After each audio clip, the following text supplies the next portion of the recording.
Okay. 2 weeks is Chanukah, Mizra Hashem. And basically, Chanukah, unlike Purim, now Purim has a big hachana to it, big preparation because of the drinking. Everybody gets excited, from the beginning. And the Suda, it's a Suda that's kavua, and where you're going to go makes a big difference, especially as a bocher. And families, plan these things for at least a good 15 minutes in advance of the Suda, if not longer. And basically it's got the atmosphere, there's a whole Masechta, there's a whole tractate, there's a whole Gemara, through and on, daf long basically, that you can learn and that prepares you. The story, there's a Megillah, right? Chanukah is kind of like, it's just there. You have halachas of halakas neros, which you have to do and know how to do properly. And that's about it, by the Shem Mosiah, get the menorah, maybe have a Mesiba or 2 or 3 or 6 or something like that. You can also add drinking to them, because basically, if you have a make a Suda and you do the Torah, and you sing Shiras, you can also turn to a Sudas Mitzvah as well, and Sudas Mitzvah requires wine and things like that, just to make it a little bit more exciting and gets people prepared. But there's not a lot of hachana that we do in advance of Chanukah, which is a shame, because Chanukah really holds the key not just to the gula itself, but basically or at least not just the national gula, but also to personal gula as well. If I asked you, who here believes in miracles? Good. That's the Jewish people, right? Our whole existence from the beginning until this very point has been completely Lamal Mateva. This is one of my favorite one of all that you're actually participating in, which you don't even understand and appreciate because we don't focus on this. Just one day I woke up and realized this is a fantastic miracle.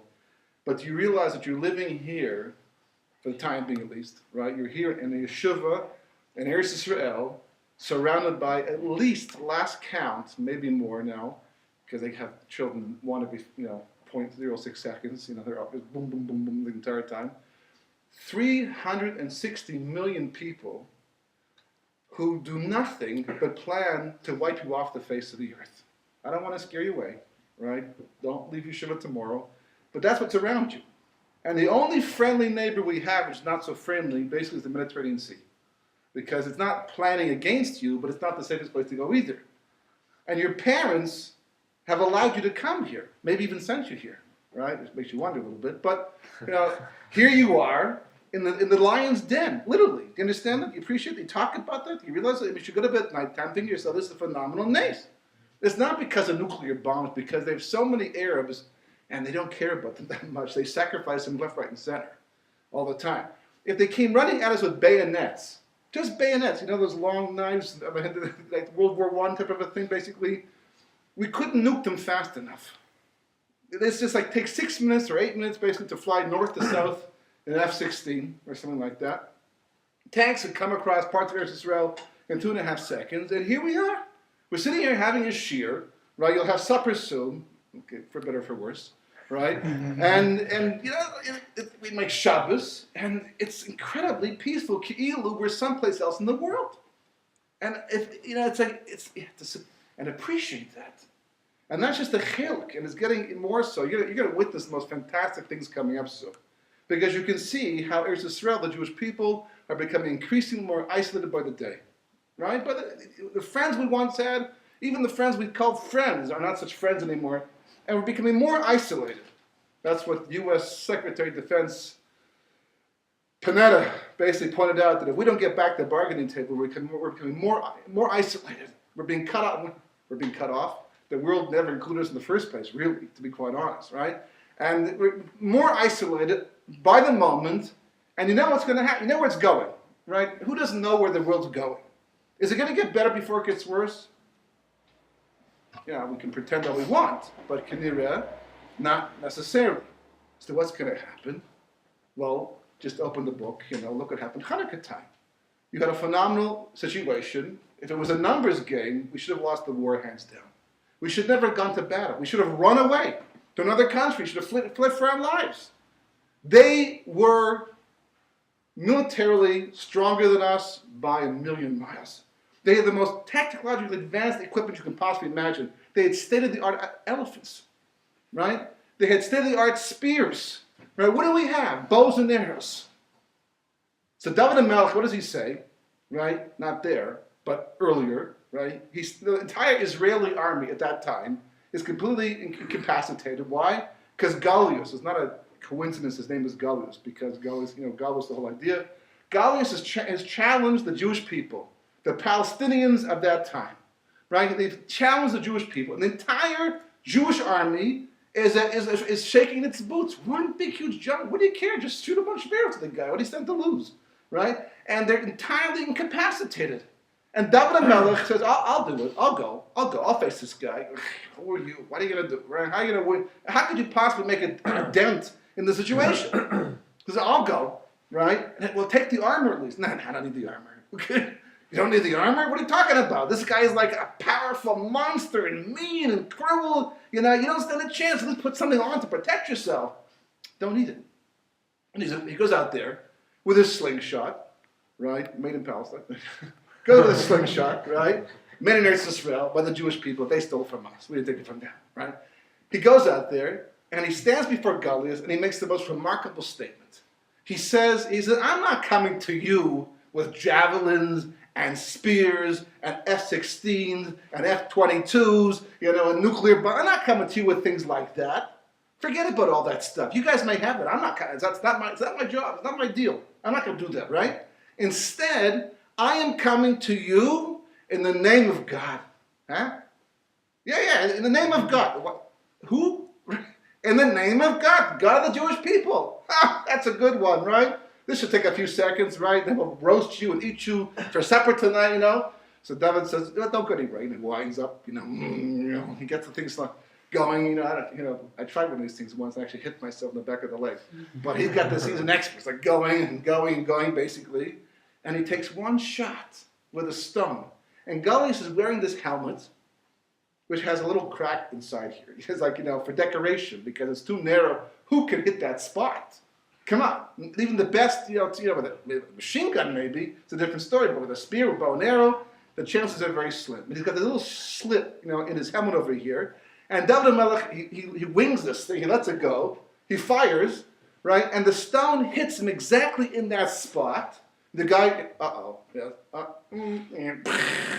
big thud, right? A big thud. And he cuts his head off and said, here's the trophy. And they all run away. And the Jewish people are like, who is this guy? And where did he come from? And how did he do that? Well, he came in the name of God. Aside from all that stuff. So you guys all believe in miracles, but do you believe in miracles that can happen to you? Have miracles happen to you? All the time, every day, right? Yeah. You just stop and you can count them. You don't always pay attention to them, but you think about it. It's incredible. Just going to the bathroom is a miracle. That's why it is brucha. Just a person gets sick, God forbid, and they realize how miraculous the entire bodily system is. How many things have to happen to function properly inside the body. That's just the body itself, and all day life, and other things that happen. And yeah, life can be tough. There's no question about that. But the fact that life is tough doesn't mean miracles still happen. Miracles happen in the Holocaust too, all the time. Sometimes not for the best, at least not in the most happy circumstances. But even Yeshua's took place in the most remarkable way sometimes. Kosh Baruch Hu is always performing nisim neflos, right? But the difference is we can't really control them. I was once talking to somebody, and he was bemoaning the fact he didn't know how he was going to pay his Makola bill next month, the month coming up. But he was a little concerned, a little worried about this because, you got to pay the Makola bill, one more for the next month, and he was starting to panic a bit. So, his friend said, actually, that was the friend. I said to him, well, how'd you pay last month? He said, that was a nace. That was a phenomenal miracle. My parents sent us a check. We weren't expecting it. It helped at the last second. It helped us out. What about the month before that? That was also a miracle, right? That was this thing, what about the month? You go back 15 years. And every month was a miracle. So I said to him, I understand. You're telling me and you're admitting that every month until now has been a nace, one way or another way, that you've been able to survive. He's living in Koldel. He's not making a lot of money. His wife, is working, but not making tons. They've got kids, he don't always make ends meet.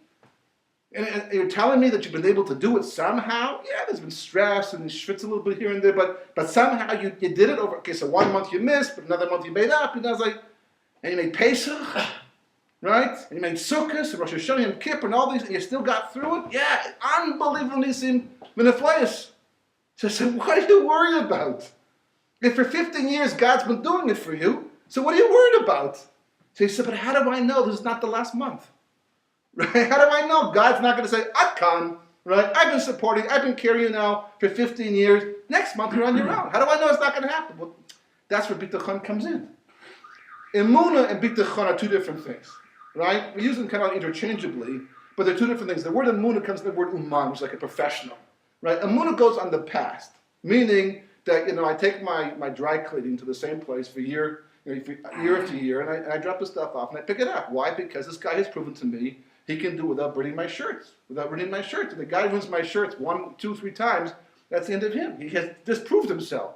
But if a person proves himself reliable, right, because he's an expert, he's an uman, he's a craftsman, so therefore I believe in him because of what he's done in the past. So Kodesh Baruch Hu said, Taha Reisa Ladas, I took you out to show you. You've seen the miracles. You witnessed the Geula. You see what I've done for you. It's all in the past. Now, what are you supposed to do with it? Bitachon. What's bitachon?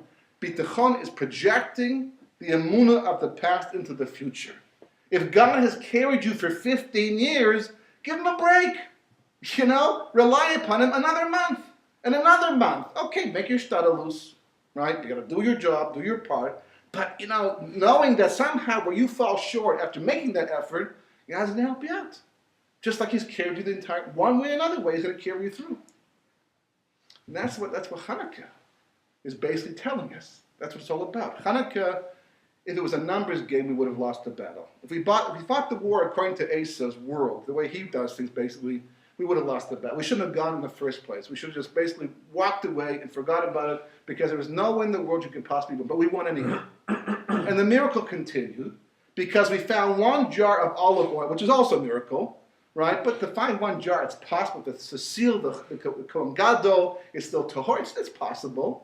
But that one jar of oil, which is only 1 day's worth, should burn for 7 extra days, the entire time it takes to make new oil. That's tahor, because they could have lit impure oil, right? They could have, in the meantime, because it was onus.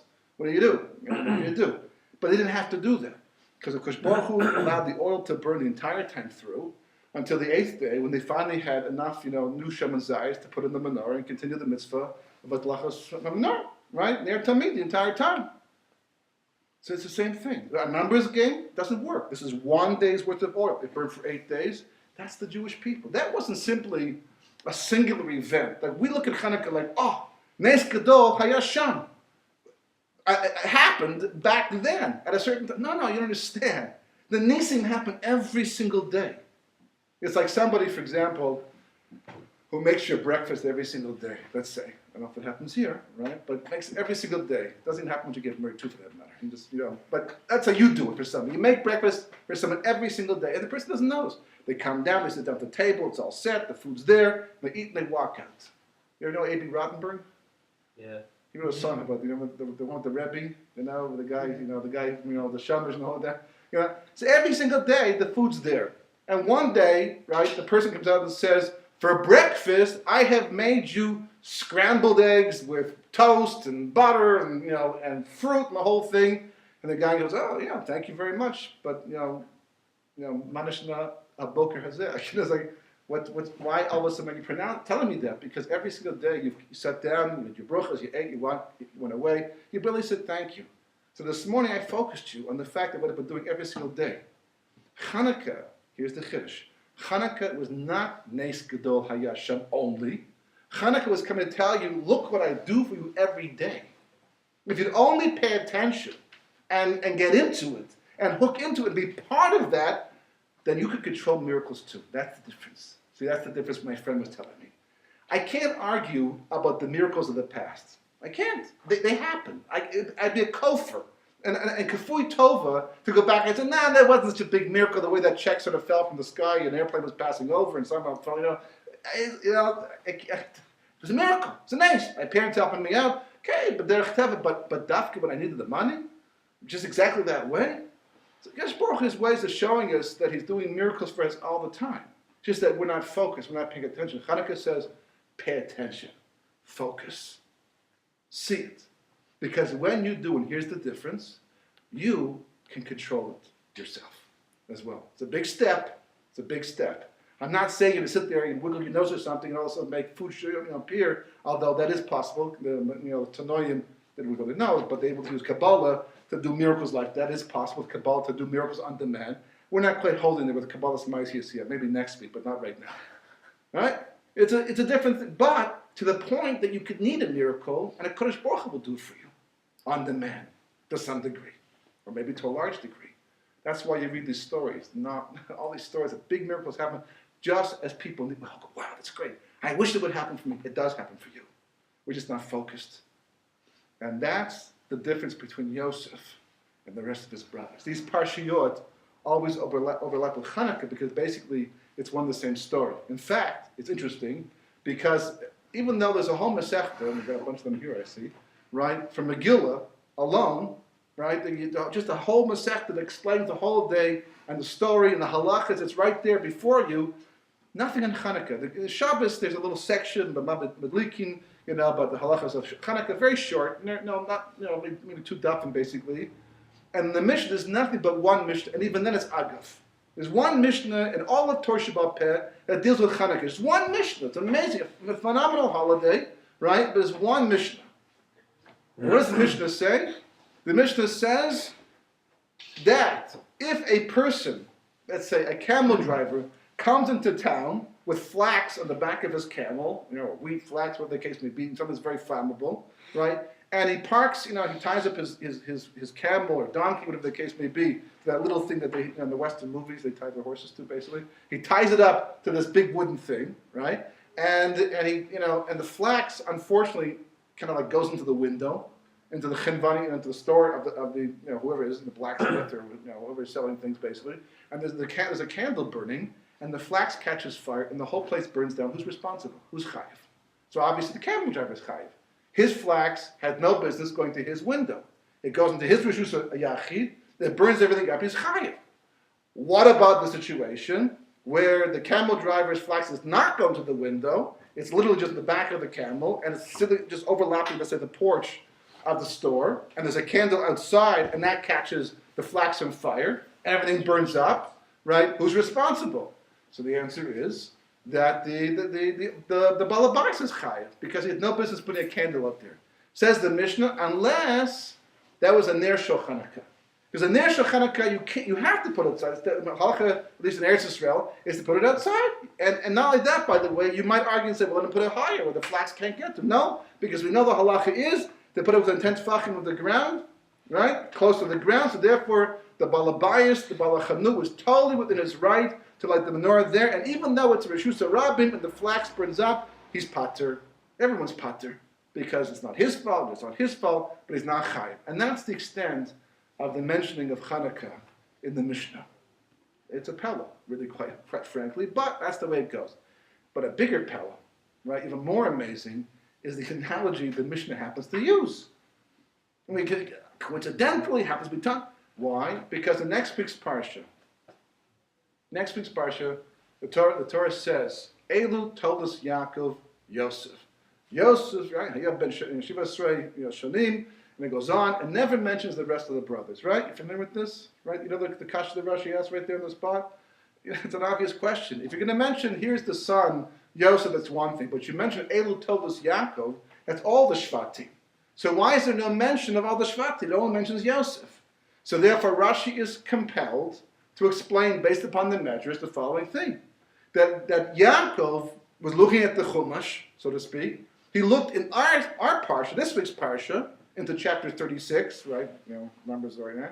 And what does he see? All these Alufi Eisav, all these chiefs of Eisav and these tribes, which includes Amalek and other, and there's tons and tons of Eisavians walking the face of the earth at his time, and how much more so in the future, to the point that today it's all over the Eisav's all over the world. So Yaakov says, who's going to deal with these guys? These guys, halacha Eisav's son is Yaakov. Right? Who's going to put these guys in their place and keep them at bay and save us in the end? Says the Torah, right? It will tell us Yaakov, Yosef. Yosef is the one. Yosef is the one that's going to save the Jewish people at some point in the future. And he brings them the pasuk from Avadia, who happened to come from Edom. So anyone who knows Edom is Avadia because he was a ger. In the end, and Avadia says that Yaakov is a fire, Yosef is a flame, and Eisav is kash, he's straw, and a fire will go from Yaakov and burn up all the kash, which is Eisav, and that's Yosef. Yosef can do that. It's a question. It's nice medrash, right? But Eisav was kash. Eisav was wrong. And its glory, 500 years, conquering the world. Eisav becomes Russia. Eisav is the Catholic Church going on its crusades and conquering the Jewish people and destroying and killing and murdering and torturing. And it's even America today. Eisav is mighty. The economy is slacking off basically, but still it's a powerful nation. Eisav is kash, strong. So Rashi brings down a little parable, a little analogy to make his point. He didn't have to go this far, but he does. What does he say? He says, imagine, there's a Pikeach. Pikeach is kind of like a wise guy, smart guy. He's a bright guy, he's a smart guy, right? Clever guy. And he's standing next to a blacksmith when this camel driver shows up. And what does he have on his camel? Of course, pishta. He's got flax, all kinds of flax, tons of it. And the blacksmith turns to this other guy and says to him, he says, gee, that's a lot of flax, What are we going to do with all of that? Where are we going to put it? He's going to take up all kinds of space in our town and cause all kinds of problems. How can we deal with this flax?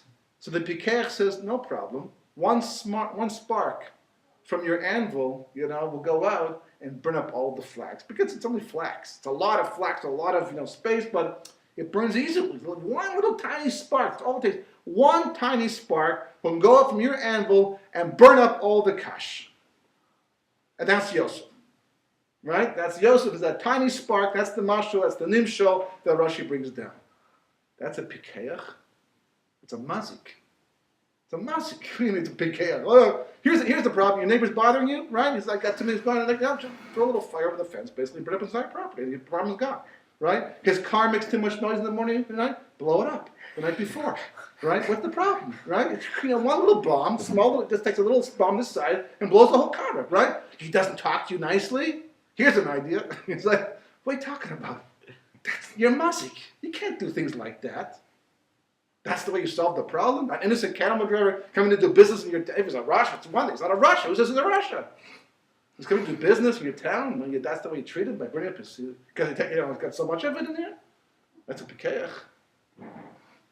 What's the comparison? Why is the halach of Chanukah, the story, the camel driving the pishta, and why is it similar to the one by Yosef? Because it's one and the same thing. Why is it one and the same thing? Rashi says in Parashat V'yetzei, what does he say? For 14 years, Yaakov has served Lavan, dreaming of going home, but never talks about it, at least not in the Chumash. We can't see him talk in the Chumash, right? So the time comes, and he says, I've got to go. Why? So Rashi explains, the Torah says, once Yosef was born, then Yaakov said, I've got the Satan, the Satan of Eisav, the one who can oppose Eisav, he's now born. And because he's born, I can now go back and confront Eisav, and all through history. Why Yosef? Why specifically Yosef? Well, there's a whole story behind this, and how it connects to Chanukah, but briefly, why Yosef? Because Yosef was the only son that was born Lamal Teva, right? All the other sons were born prematurely, or at least not premature, but those days, 7 months wasn't premature, but they're born kind of miraculously because most kids would go 9 months, but Yosef was the only one to be born completely Lamal Teva. What am I talking about? How was he born miraculously? There's a miracle of birth for everybody, but how was he born miraculously? So Rashi explains, right, that really Leah was pregnant with Yosef. She was about to give birth, not right in that moment, but she was pregnant, and at some point in time, she was going to give birth to Yosef, to a seventh son. What did she do? Instead, she felt bad for Rachel, because she said, if I give birth to a seventh son, and the Shechot already have 2 each, then that leaves only one possible, because they knew the 12 through Rachel 12 would be born. Only one son could be born to Rachel. That's not nice, that's not fair. Especially since she saved my life in the whole process, right? So let me not have a son.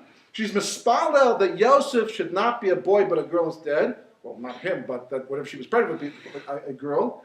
The fetus changed from a boy to a girl, and Dinah was born instead. Dinah was born instead. I even have a theory. If you look at this week's Parsha, it mentions that the whole episode was Shem. That it says every time it says Naira, she went out because she was violated, right? It says Naira, the word Naira is written.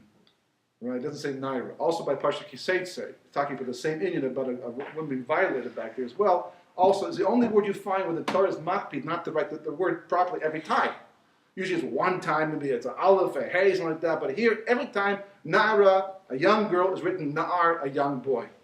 And Rashi explains the reason why this happens is because she's a Yitzanis. She goes out. Because her mother was a Yitzanis, so she's a Yitzanis to... Obviously, Rashi's Rashi, Pshat, Pshat, but you could also learn that maybe perhaps the reason why she's a Yitzanis is not because of Leah per se, because Leah did it because that's what the situation, and Yisachar was born to her. So like, that means a schar. So as bad as she was, a great thing happened. So where did Leah get this? So what does it say about Yosef?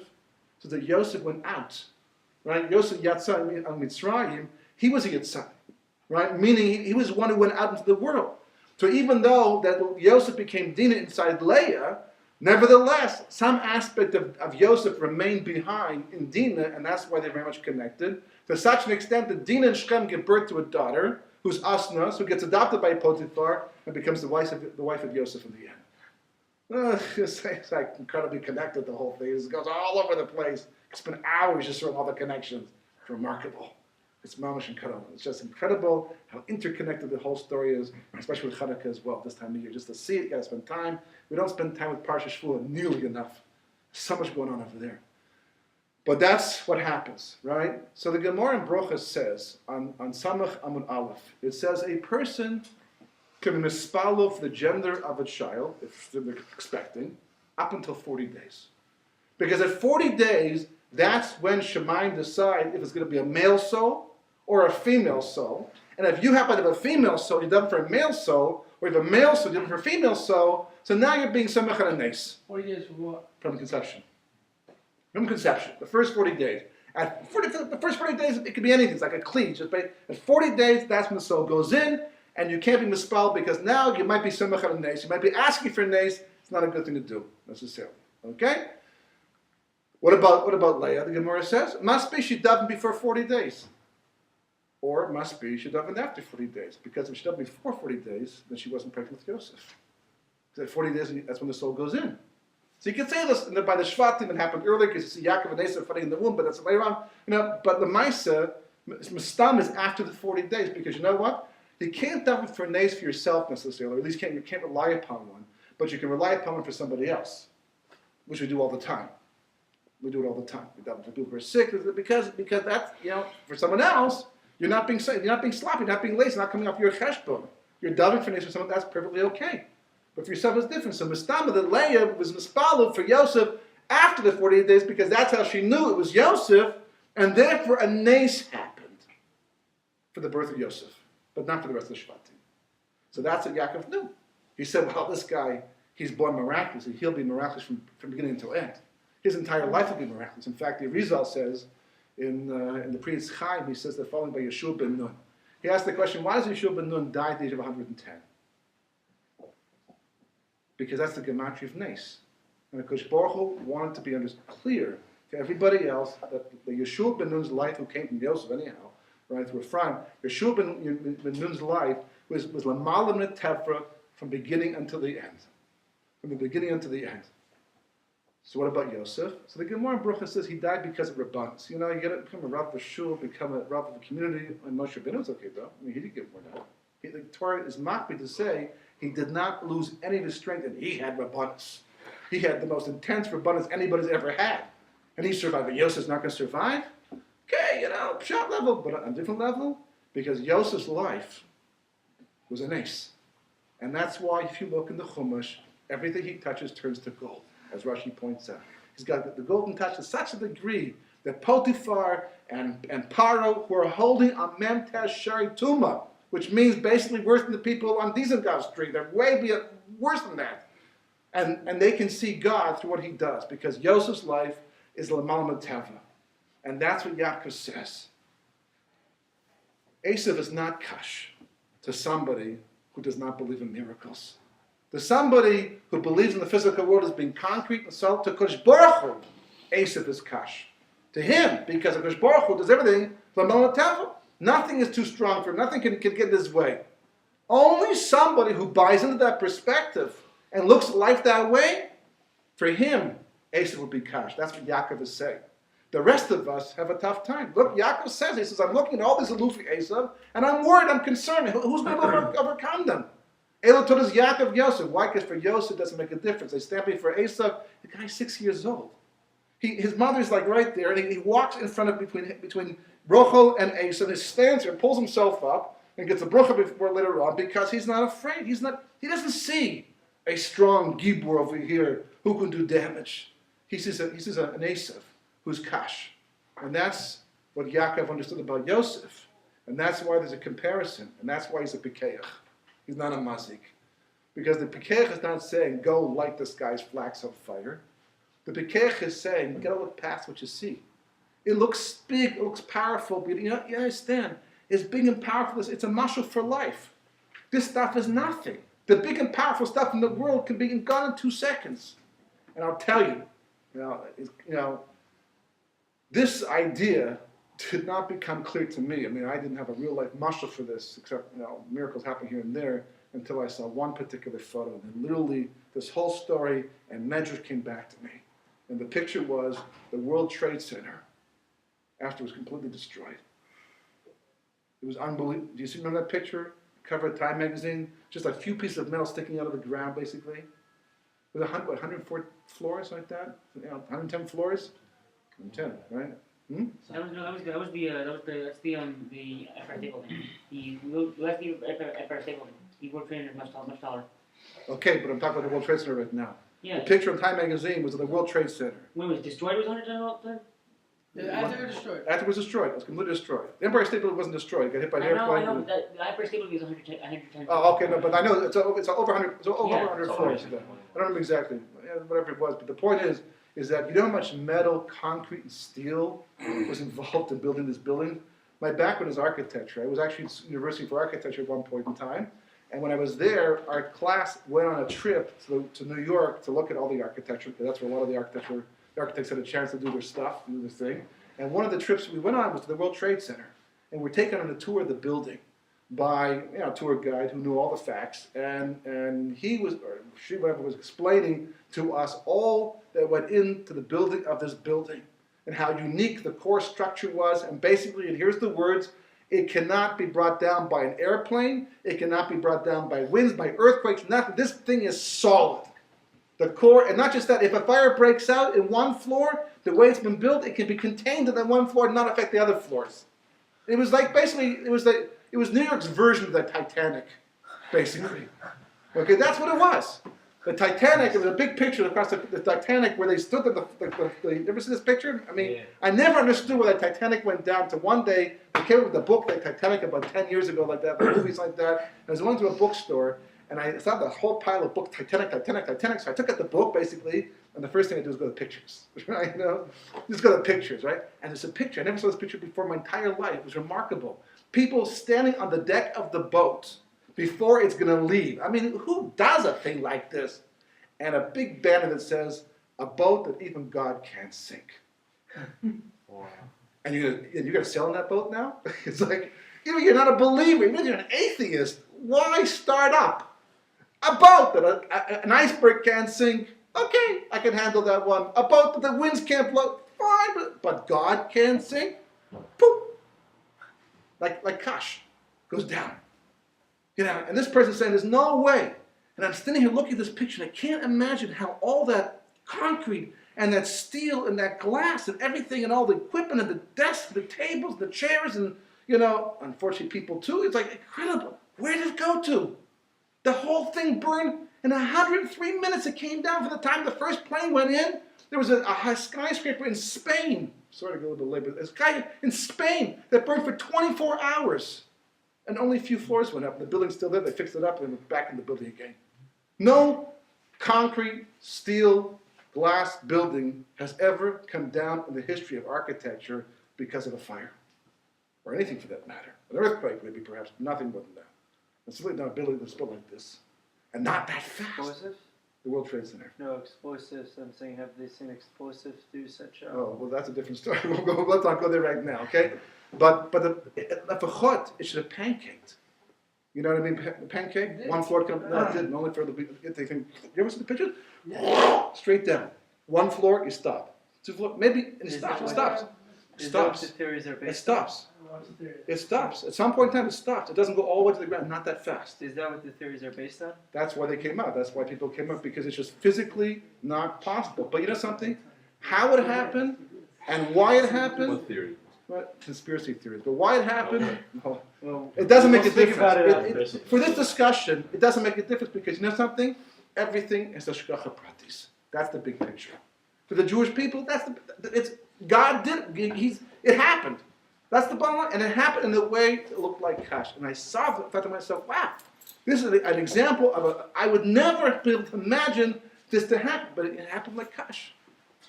The physical world is real, and it's strong and it's solid. But if you get to a Hanukkah point of view, and this is a two-part series, by the way, I think I was told. We have next week too, unless you throw me out. Right? But this, the Hanukkah perspective is supposed to change our life. And you have to change it. You have to accept it and go with it. Because you know why? The way the world is going, we're about to watch the Jewish people once again rise to a level completely lamala metava. We already are anyhow, by the way. We already are holding there. We take it for granted. The less we take it for granted, the less HaKadosh Baruch Hu has to do a miracle that shocks into realizing that every day He's doing miracles for us. Take the time. This is the time of year to do it. Take the time. Look at the miracles of life that are happening for you and people around you. It sounds a little bit trivial. It's not. It's not. Because it's a key. You want more miracles to happen. If you want HaKadosh Baruch Hu to play a bigger role in your life and make good and big things happen, appreciate the smaller ones first. That's what Chanukah says. B'ezras Hashem next week, we'll see how to do that.